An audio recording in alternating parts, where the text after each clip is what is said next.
আসসালামু আলাইকুম। কেমন আছেন সবাই? তো আজকে হঠাৎ করে ছবিগুলো দেখছিলাম আর কিছু কথা মনে হলো, তো ভাবলাম আপনাদের সাথে শেয়ার করি। আচ্ছা, ছবি দেখে কি মানুষের ভিতরটা বোঝা যায় যে এই মানুষটা কেমন আছে বা কি? ছবি এক একটা ছবির ভিতরে এক এক রকম সাজগোজ, মুখে হাসি, তাই না? আসলে ভিতরটা বুঝতে গেলে না মানুষের সাথে মিশতে হবে। ওইটাই চিন্তা করি যে দুনিয়াটা একটা যুদ্ধের মতো না, যুদ্ধই, যুদ্ধস্থল। এখানে দেখেন আমরা বাঁচার জন্য কত লড়াই করি, আসি খালি হাতে। তারপরে এই মাঝখানে কিভাবে আজকে থাকবো, তারপরে ভবিষ্যতের জন্য করব। তারপরে চিন্তা করি মানে বয়স হয়ে গেলে একটা নিরাপত্তা দরকার, টাকা পয়সা দরকার, গ্যারান্টি দরকার। তারপর দেখেন এত কিছুর পরে এত যুদ্ধ করে মাঝখানের এই জীবনটা, তারপরে কি করি?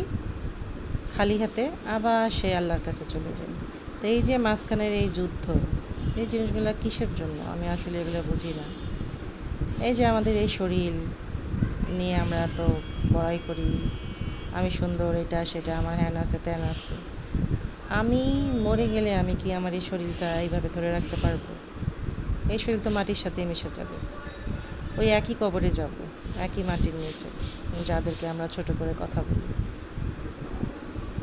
হ্যাঁ, কেউ এটা চিন্তা করি না যে আমরা তো আর সোনার ভিতরে গিয়ে শুইতে পারবো না। মানুষকে কথা শোনানোর সময় আমরা ওই দিকটা চিন্তা করি না, কে কষ্ট পেলো, কে কী করলো। তো আজকে অনেকক্ষণ বসে বসে অনেক কিছুই ভাবছিলাম, তো ওইটাই চিন্তা করলাম যে আপনাদের সাথে আমার কিছু ছবিও শেয়ার করি, আমার কিছু কথাও আপনাদের সাথে শেয়ার করি। এই আম, এই কয়েক বছরে না অনেক কিছু দেখে ফেলেছি, মানুষের অনেক রূপ।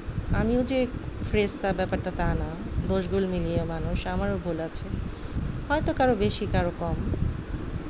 তো সব কিছু থেকেই না অনেক শিক্ষা পেয়েছি, তবে সেটা ভালোই হয়েছে, সামনের জীবনটা চলার জন্য ভালো হয়েছে।